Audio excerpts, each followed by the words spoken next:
guys are kind of considered fans with super fans. I mean, fans that get things done, right? Fans I mean, that get things done. action fans. How about that? Action fan. I like that. That's good. So, how did you get involved with Comic-Con? What was your first Comic-Con? I think we met Sheldorf. Yeah. And I don't know where. Had to have been at one We of the knew local conventions. some of the others. We were active in science fiction fandom and attended science fiction conventions, both regional ones and world science fiction conventions. And there were about the time that Shell got the idea for Comic-Con, there were a number of comic artists and not professionals, but fans and what have you. Julius Schwartz, the editor at DC, was a long-time science fiction fan, had been one since the 30s. So we knew Julie, so we knew about that sort of thing. We'd all read comics as kids, but so we met some of the people who were some of the founders of Comic-Con and Shell. And I think it was just at one of the little local science fiction conventions or events. There's a lot of them, just kind of little weekend things sometimes. And what struck us about Shell was that he was so earnest. We weren't really sure he was together enough to do anything much, but he was so earnest you couldn't help but want to help him with his project. And then he wasn't actually awfully sure he's going to get a lot of people to come to his first idea, and he wanted to know if any of us would come. And I don't think we went to the first couple for whatever reason, but then when we did, we offered to help put some things together, like the art show and the masquerade and so on. So when you met Shell, was he interested in bringing together science fiction fans with comic fans? Was that why he was excited to meet you guys? Not really. It was just that science fiction conventions were the only game in town at the time. So he was there trying to find out. Trying to find out the structure and how it worked, and seeing if he could use that as a model for a comic convention on the West Coast. Now, there were other comic conventions, but he was thinking that this would be a way to get it started on the West Coast, to maybe pull from the science fiction conventions some talent and some ideas to apply to comics and comic fandom. But he was majorly a comic fan even then. He actually knew a lot of the artists that lived here, in Southern California, and he collected. And he may have wanted to start the convention for exactly the same reason that a lot of people start any kind of project, to get other people of like interests together, so you're not so lonely. And we could applaud this effort. I mean, we just, even though we're not avid comic book fans, we've always enjoyed them, and we've enjoyed, as an artist myself, I've always enjoyed the art for most of them. So it was just kind of an easy step to go over and help him out with stuff, and which is nice because it allowed us to meet some other wonderful artists and so on. So were you guys, you said you were involved in fandom, were you involved in putting on science fiction conventions? Oh, yeah. We helped with them. We'd helped put on some science fiction conventions. We volunteered at some. By the time Comic-Con came around, we'd already started the art shows at science fiction conventions and been running those for several years.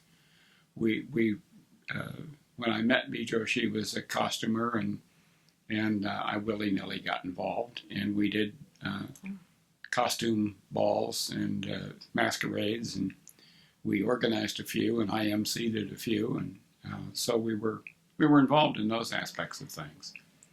And he thought that would be nice to add something like that to this concept he had. And so we offered to help him, give him a sort of template to do those as well. And so then you guys became beyond a template, you became very involved in the early... Yeah, well, we became friends with Shell, and he was kind of a big old bear of a guy, and he liked kids, so he liked our children, and He's one of those kind of people that children automatically recognize as safe, and or at least not. He was kind of Uncle Shell. Yeah.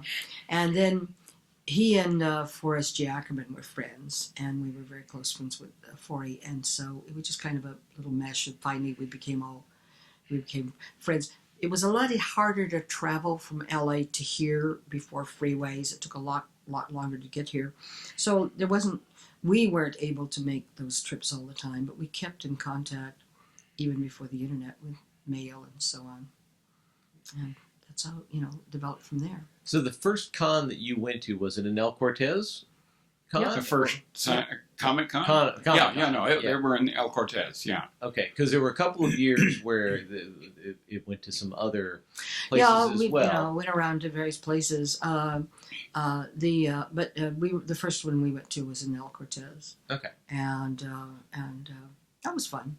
Yeah. It really was. Of course, our kids just enjoyed going up and down the outside elevator. There was another one later. It was in another low-rise Trying to think of thing, and I can't remember where that was. It seems to me it was in this area somewhere.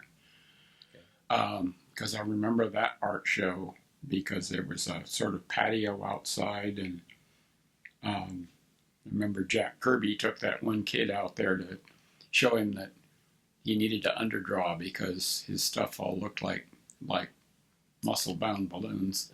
And Jack said, and it was kind of ripping off Jack, and so doing some of his stuff. Jack says, "Who is this kid? I need to talk to him." Scared the poor kid half to death. And he says, "Now, if you're going to copy me, I want you to do it well."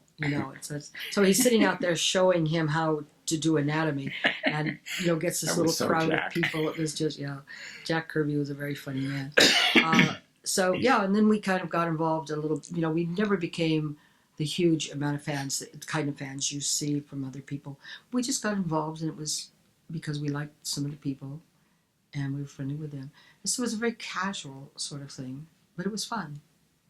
You mentioned Julie Schwartz, and I'm just curious because he does have that reputation of being a diehard science fiction fan. Yeah, he was. Gone back. Was he involved in the early, or was it just? No. Yeah, because I didn't think that he was really. No, not early. He lived in New York, and so that wasn't there weren't a bunch of people from outside the local area that were involved. So it was mostly a local effort thing. There were people who came in from the other areas for the conventions when they got started, but there weren't people from those areas involved in them to helping start them and get them running. So, but he did come later as a guest. Oh yes. Oh yeah. And came frequently in the 70s and starting. Yeah. And and then they also then Shell and very wisely began to expand a little bit, not massively, but invite a few science fiction authors, and some of whom had comic book connections or collections in their in their own background, and some of whose works had been done in comic book form, and that added another dimension because more science fiction fans then started coming, and so that's how it grows. It just you think of another little angle, another little idea to add, and it goes on from there. The masquerade has become such a signature part of Comic-Con. I mean, even to this day, and it's a huge convention now with thousands and thousands of people. Way too many people in that amount of space. Did you ever imagine that the masquerade would become that big a part of it? Well, I mean, we knew. I mean, everybody that likes costuming, everybody that likes to watch costuming would enjoy it. There was still a lot going on out there in the rest of the convention hall, and so we knew it was a very specialized interest. Well, it's now broadened by so many other fandoms who do costuming, cosplay people, and so on, that it's now become an entity literally on its own. In fact, in fandom there is Costume Con every year. And that's literally a convention where of costumers. The costumers meet with costumers, And they have 3 masquerades. They have a historical one, a fantasy one, and a science fiction one. Oh, really? And they're 3 different ones, yeah.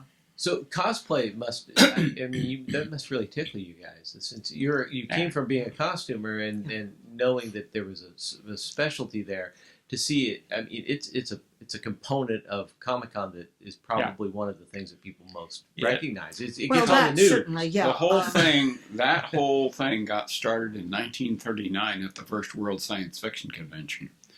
A couple of fans, Forrest Ackerman and another fan from Los Angeles, showed up in futuristic costumes. And figuring that they were science fiction fans, and that was celebrating the whole thing, and that sort of got the whole idea started. And masquerades became a part of the... But they were the only 2 who showed up in costume at that particular convention. So, but then, and then people began to think it was a fun idea to come in, at least wear a costume for one night, and so you'd get the fans and some of the writers showing up in costume. Doc Smith, who wrote early space opera stuff, showed up as one of his characters, the Gray Lensman, and that convention. So, yeah, I mean, it is truly one of the things that people outside of fandom know about, because that's what they see on the news. It's one of the things that gets seen. Yeah. So I mean, and certainly you guys were very involved with Star Trek fandom, which we'll talk more about. And those are the people that a lot of people think of. Right. Well, and the Starfleet costumes and. I mean, the Star Trek fans also get themselves in the news more often because they actually use their costuming abilities for charity. They'll go out and do work on Habitat for Humanity in full Klingon outfits and things like that. And what the reason for that is to bring the news out and cover this event, which they might not otherwise do. And so it's, they do things like that. And I imagine other people will get into that too, because once you've built a costume, it's kind of nice to show it off to everybody. I mean, let's face it, an average costumer is an exhibitionist. And so they want to wear it more than once. So as much work as some of these costumes cost, and especially if you've seen the ones at something like Comic-Con, I mean, some of those are full rose float or Mardi Gras costumes. In some cases, thousands of dollars have been spent on them, and certainly thousands of hours have been spent on them. Yeah. So it's fun. Well, now that we've moved in the direction of Star Trek fandom, this is sort of what you guys are known for. The infamous, campaign, maybe the campaign to save Star Trek.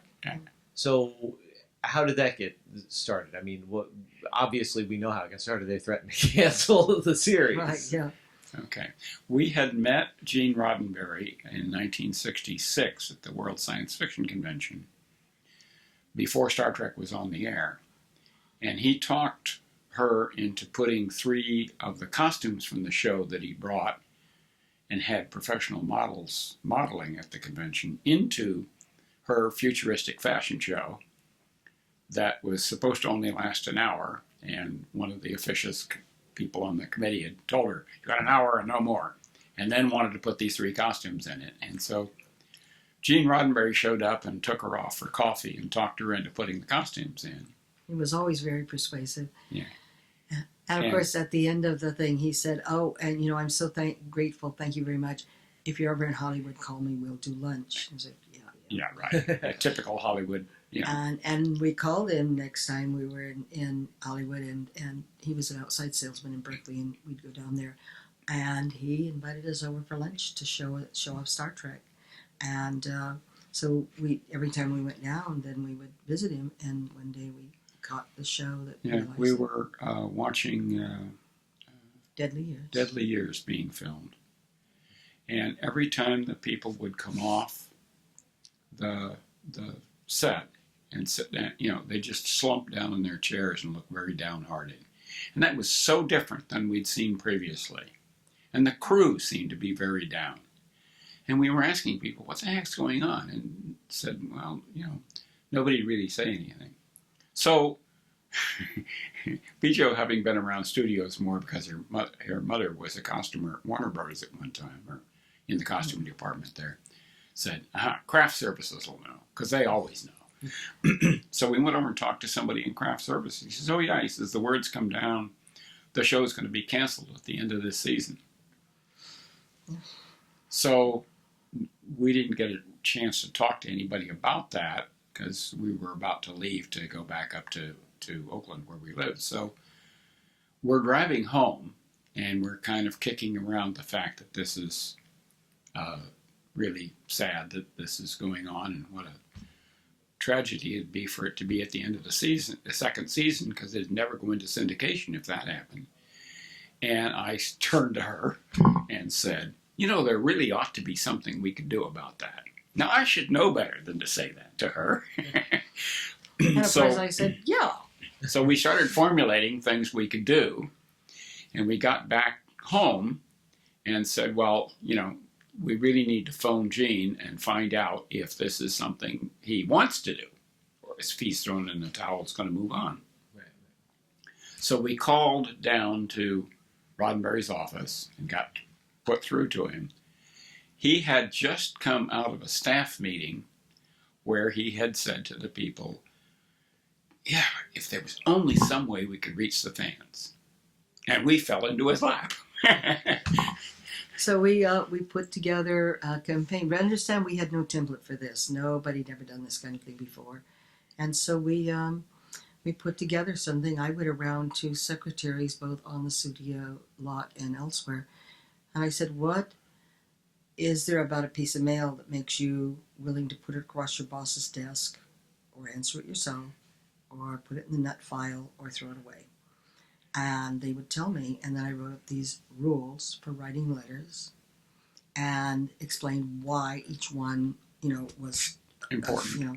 And then we arranged to mail them out to all of our friends, and we collected mailing lists from one science fiction book dealer, and the convention where Star Trek had been shown the first time, and got those mailing lists. And we're now getting a little out of our depth because we'd never done anything like this before. And I asked about Star Trek's fan mail, and they said, well, we don't know. We don't know anybody who's answering it. So for 2 seasons now, the mail has been piling up in the Paramount mailroom. And so they wanted us to come get it. And they had their 40 bags. We couldn't take that. We had no place to put it. And so we just would open bags and take out handfuls of mail and copy off the return address on them, and then just put it back in the bag at that particular time. And the upshot of it was we ended up with some 20,000 addresses, and all of this was done before computers. So all of the addresses had to be typed out on a Selectric, and other typewriters people brought over. And the letters were mimeographed on a hand-cranked Gestetner. This hand is the one that cranked that Gestetner. And hand-folded and stuffed in envelopes and addressed and mailed. And he went down to the post office and learned all of the things intricacies about of this new thing called zip codes. Because we couldn't and how to bundle stuff. Yeah, we couldn't bulk mail without the zip codes. And so he learned that, and we were all sitting in the room. And so for about 3 weekends, solid weekends, people came over, camped in our living room and our kitchen and dining room and everywhere else, and ate chili or spaghetti because that's what we could afford to make, and helped with this campaign.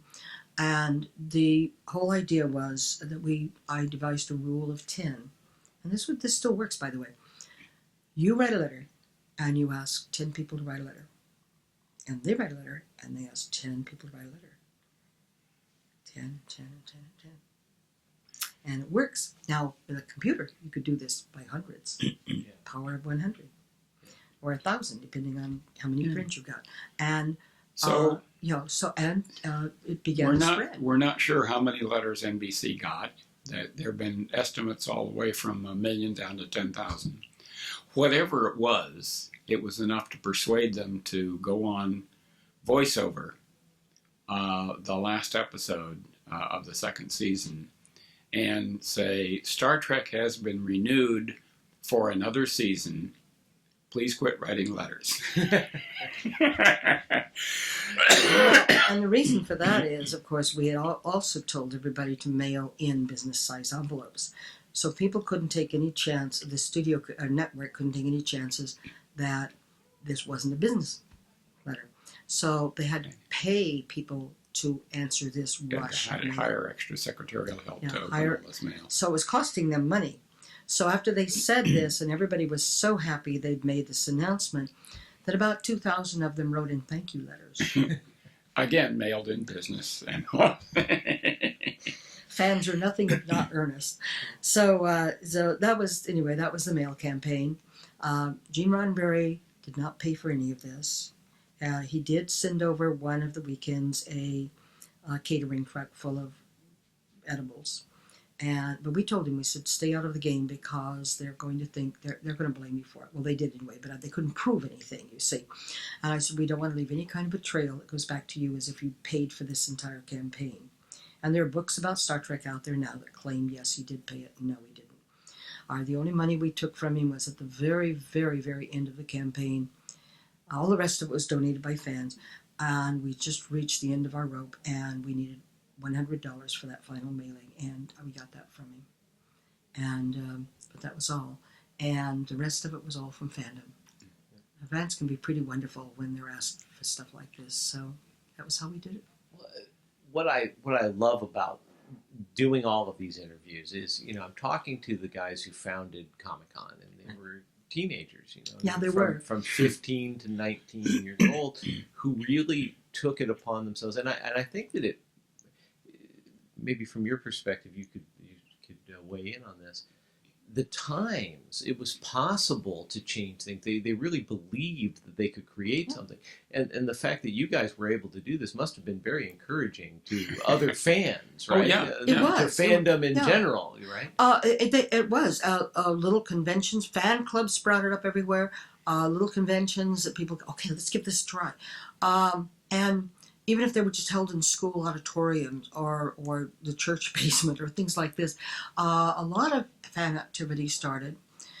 And one of them was this great group down here who just basically were forging off in a new direction with Comic-Con and felt that if fans could do what's been done so far, they could do this. And I love this because, to me, this is, as I say, Shell was a little older, but most of these, they were young, they were kids. And it was really exciting. We were full-grown adults by that time. It was really exciting to see kids willing to go out and do something. And part of that reason was the 60s. We had fingers hovering over red buttons. We had people going, oh, well, there's no sense in doing a future because there won't be any. And the whole hippie attitude, well, live today and die tomorrow. And schools, technical schools, where the attendance was dropping amazingly.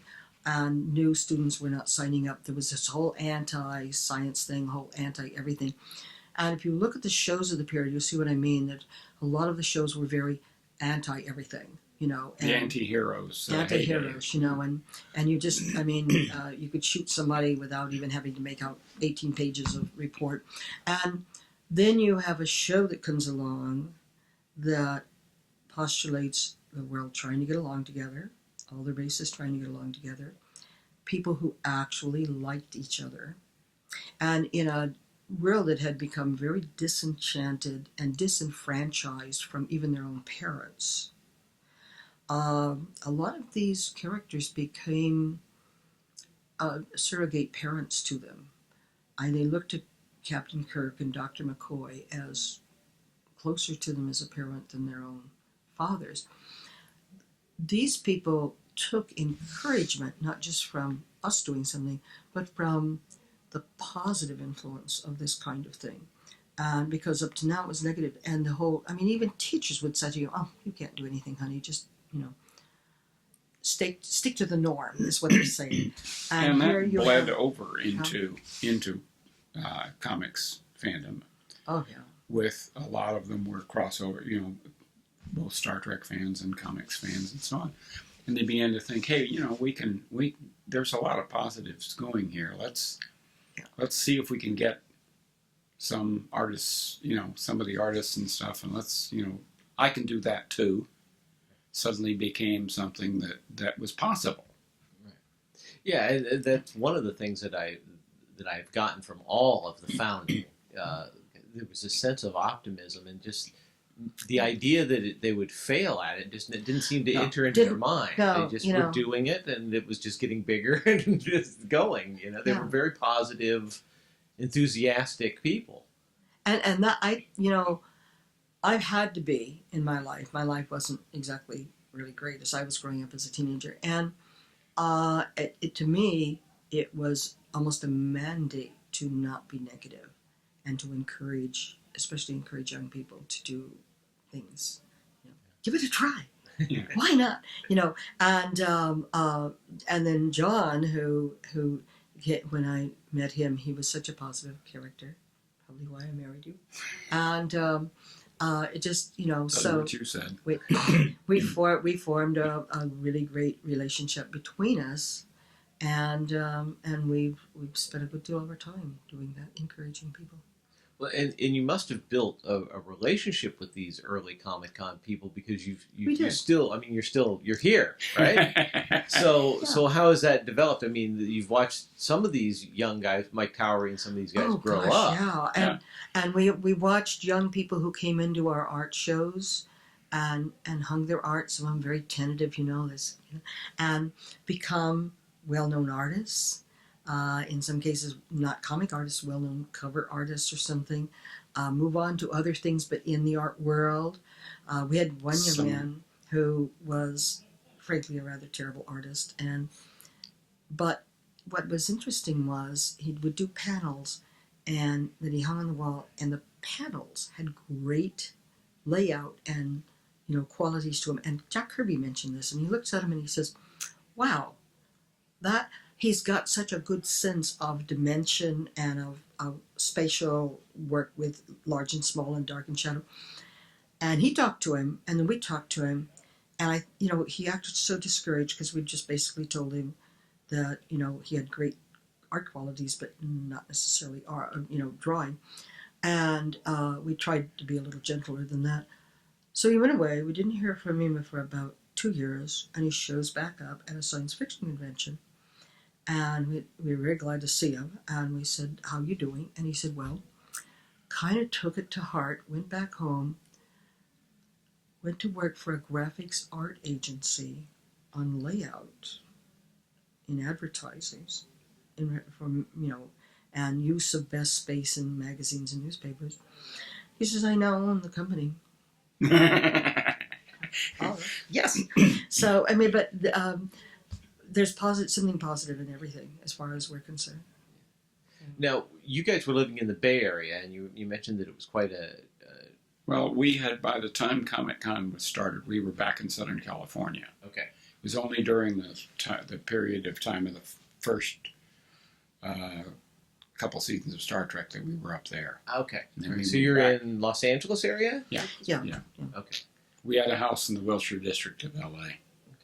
But San Diego this is a theme that I've been bringing up. Right. San Diego was a very different town in 1970 than it is now, and this convention has really grown up with the city. I mean, the city has gotten larger. Yeah. The convention has gotten larger. Exactly. And it's a very different place. It was sort of a backwater, out of the way place to start this. It was a strange place to start it, we thought, because right at that point, Hollywood and the LA area was basically, the place to do something. But this had the added attraction here that the kids were very aware of, and that was that space for an event was cheaper.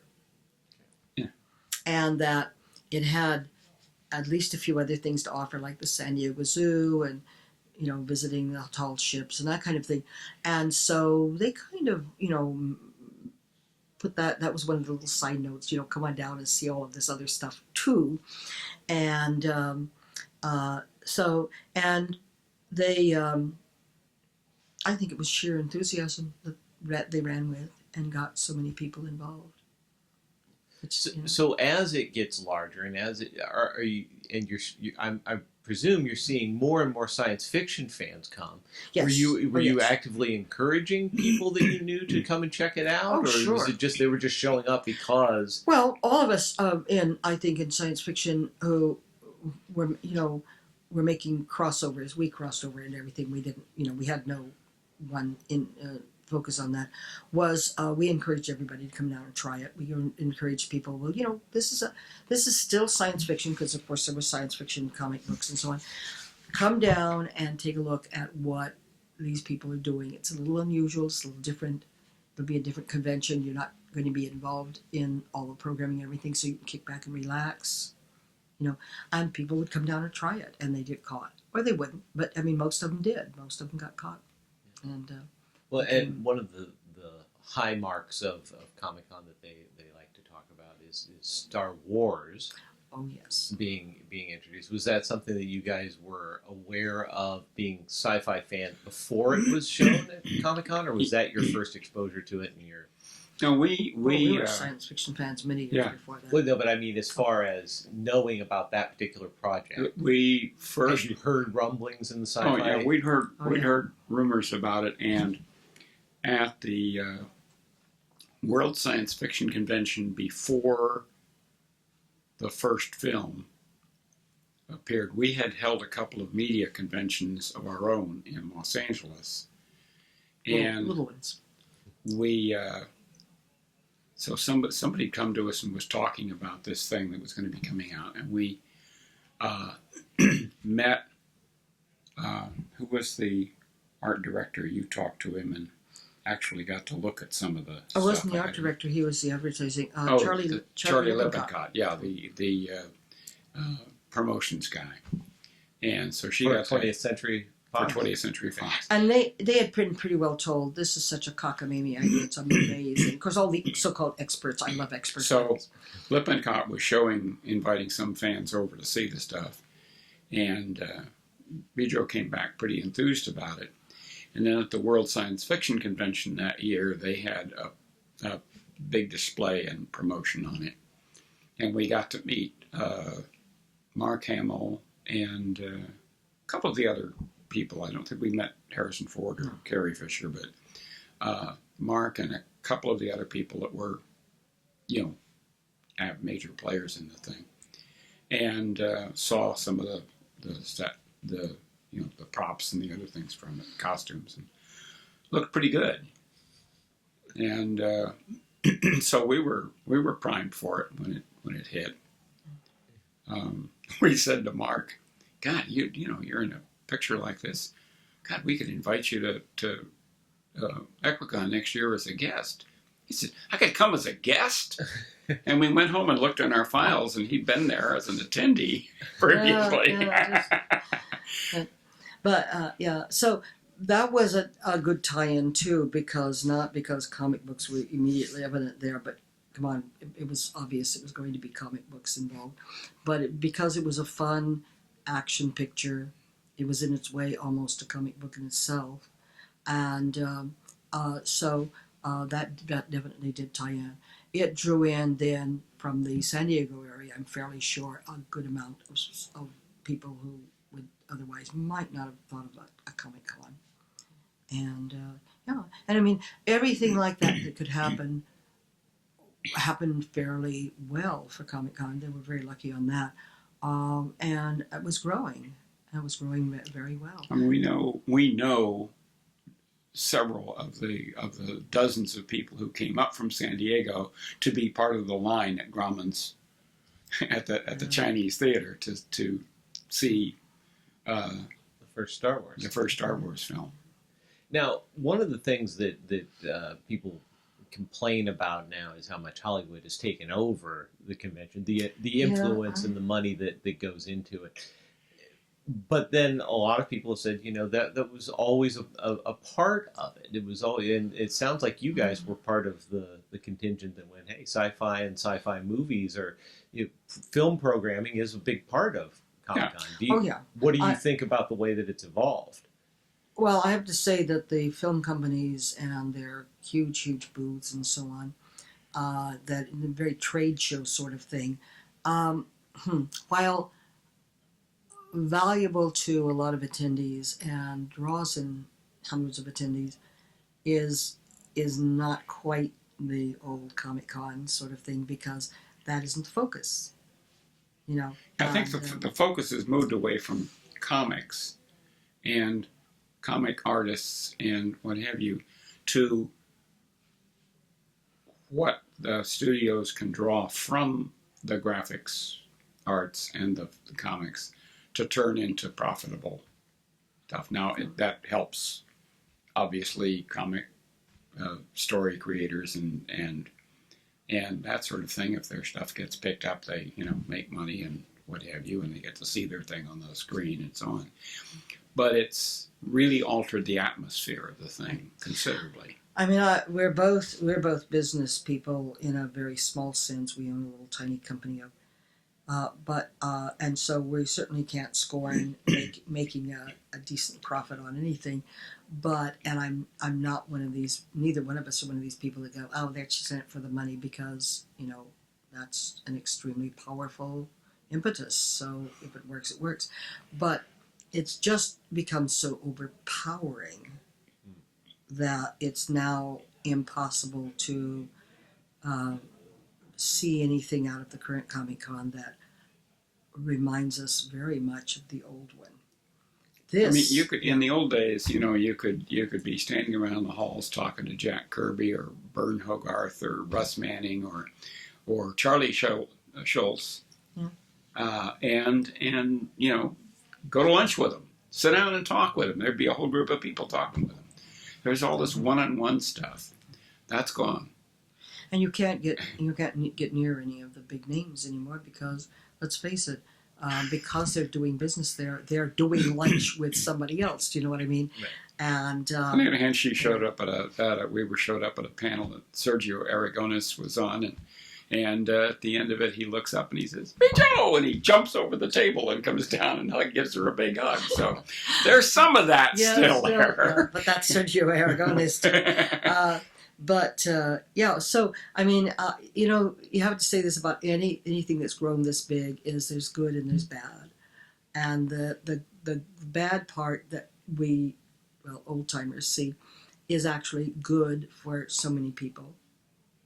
You can't throw rocks at that, and some people, that's what they come for, is the movie part of the comic book industry. And so, I mean, that's good too. But if you don't want to get just swallowed up and want to come, then you go to a little convention like this. But you guys still go to Comic-Con? You still? I go. Well, okay. Not he. No, he's the one who helped work with me. I don't know how this happens. Got an ink pot award, and I get in free, and I get to bring friends and relatives. And so, while I don't really find it all that necessary for me to go all the time, there's friends who want to get in who can't afford it, and so on. So this year I took 2 writer friends who want to make some contacts with ABC and Warner about a TV show idea. They had no connection with comic books, and they came down with me, and we went in, and they actually got their interviews, which I said, all right. Yeah. And and I got to go to the Big Bang Theory party, so everything was fine. You can't start a letter campaign to get him in? You can't get an ink pot? No, 100 letters. I went with her.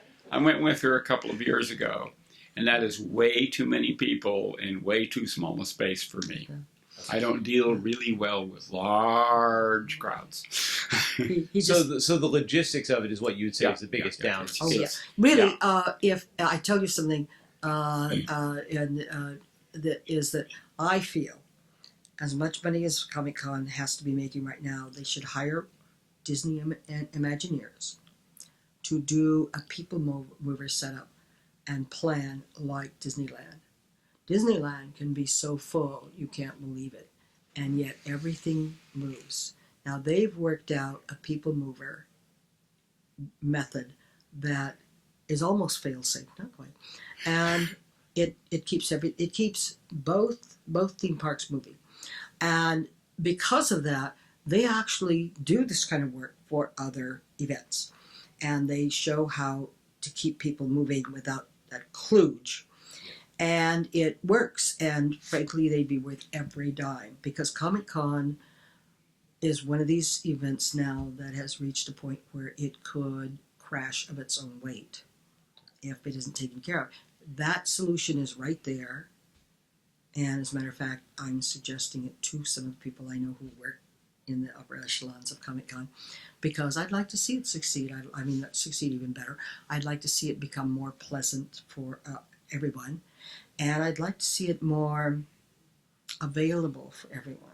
You know what I mean? Right. Because right now, a lot of people go and that they only see the main hall and the vendor room. They literally cannot move anywhere else because of the way it's arranged. Right. So I can see where, my little planning mind, I guess, I can see where a whole bunch of other things could be done with that building. Right. And so it just, but. Are you guys still active in science fiction fandom? Are you still? Oh yes, we go to conventions and we go. We are active on several levels. Not as active as we were when we were much younger. Our whole life has moved on to other things, and we've got other not only other interests, but as I say, we have our little business, so it keeps you busy on a lot of levels. Are you encouraged when you go to Comic-Con now? Everybody talks about big movie booths, the big, like you said, trade show kind of big booths. But when you go upstairs and you see the small groups like the brown coats and the groups of people who are still, the squadron, is that still that little piece that's the really fun part that's there, I think, is if I didn't have to go downstairs into that morass again, I think I might go down, and just hang out with a few. Wait a minute. I may do that. Yeah, find you a beer now and then, you're fine. Yeah.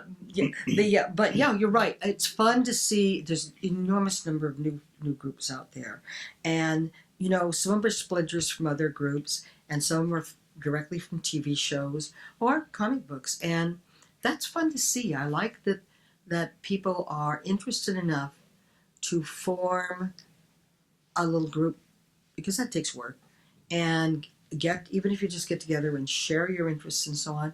It's I'll make a really mundane comparison. It's like a knitting circle or a quilting group. You all get together for one reason, for one focus, and you do something, and you all talk as you do, and that makes you feel better. Why not?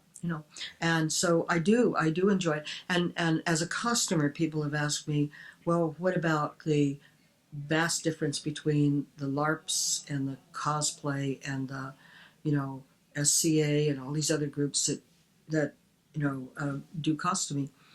Fine, there's plenty of room for them all. Yeah. What greater or lesser degree you want to spend on your costuming, want to spend on your research, want to spend on just doing. You've got a fellow fan to join. And that's one of the things that I hear with people who are very still positive about the Comic-Con experience, and not everybody is. Some of the founders are very disappointed in where it's gone. Yes. But some of them, talk about carving out your con experience. You can still have what you want to have within the larger thing. You don't have to experience everything. Just focus on these smaller bits, and that seems to be what you're saying. And you can make of it for any event, however large or small, you make of it as you will, and you go in with your own attitude, and either the event lives up to it or it doesn't. Well, if you have a negative attitude, I'll guarantee you it will live up to it. And if you're expecting everything bad, then It will be. It will be. But if you go in expecting to have a really nice experience with this or this or this, kind of focus on one or two items, and then anything else, it works. It's just kind of a domino effect there too. And it's funny, if you're very, very up, and it doesn't take any more work than being down, I've got to tell you, is you get reactions from others. And I speak to people, but the family says if I run out of people to talk to, I talk to trees. They may be right, but I will stop and talk to somebody, even if I can't buy anything at a vendor booth, but when they're not busy, and learn a little bit about them. I see them as a real person. I make a little connection there, and in a way, it brightens their day, makes me feel nice. Move on. Talk to people in the hallway. Funny T-shirts always get me, and I'll make a comment. And sometimes there'll be very young people, and they're kind of not expecting a little broad with gray hair to say something about the T-shirt. Gray and purple hair. Yeah. Especially if it's a somewhat racy T-shirt, they're kind of like, oh, well, I'm not your grandmother, don't worry about it.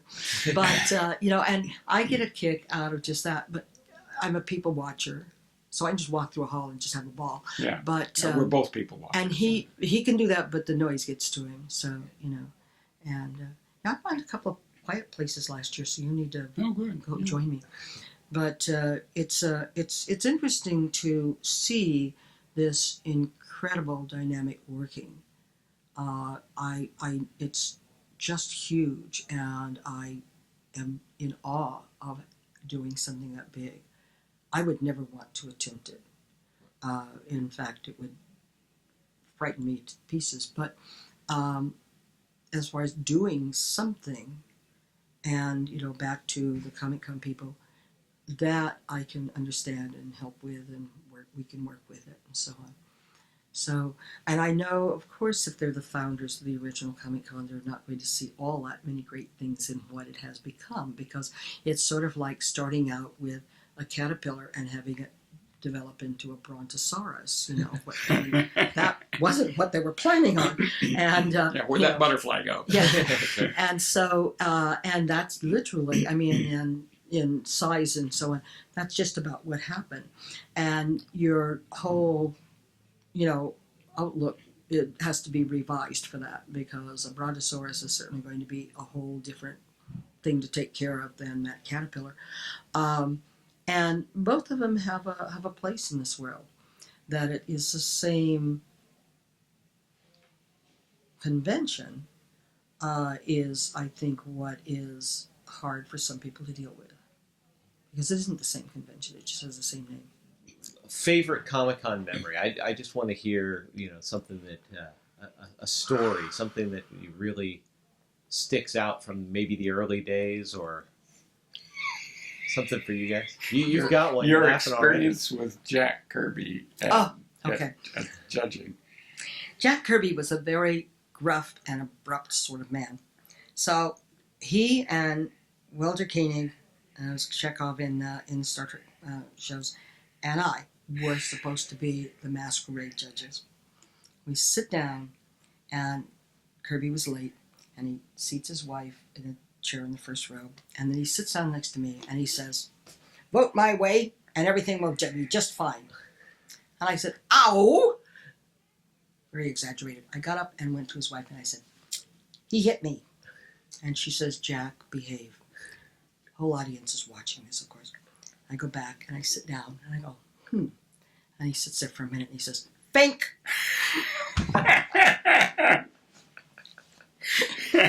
I think Jack was probably one of the more fun people we met, although for sheer off-the-wall craziness, you can't beat Sergio Aragonés. He is just a complete nut. And so much fun. And actually, he did listen to me at one point, so I did influence a comic book. And he was just starting Gru the Wanderer, and he was drawing the characters, and he had drawn this very pretty girl for his girlfriend. And I said, "I am so tired of the heroines, or the girlfriends of our heroes, being these willowy girls with large boobs, no freckles, and, I'm just tired of this. Just once somebody should draw a girl that looks like me." And so he really immediately started out like this, and he went away. And when the magazine, or the comic book came out, Gru the Wanderer's girlfriend was a somewhat dumpy, still boobs, but somewhat dumpy little girl with definitely a figure, big rear end and so on, braids and freckles.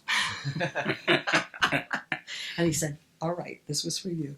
Well, it seems like there's a certain kind of professional that did very well with the fans at the conventions. I mean, if you couldn't relate to the fans and you didn't have a sense of humor, you didn't last long. Not really. Well, I mean, how much fun is somebody with no sense of humor? And, I don't even know. I would guess there were a few people who came in dead serious. Maybe. I never focused on them. It is hard. It's hard to be an artist. Probably as hard to be a comic book artist as it is to be a comedian. You have to be on all the time. You have to be like with a comedian, you have to be funny all the time. That must be terrible. And you have to come up with the next joke. You have to come up with something funnier than the next guy. You have to, this is why they're such serious people. And I'm sure that some comic book people felt the same way.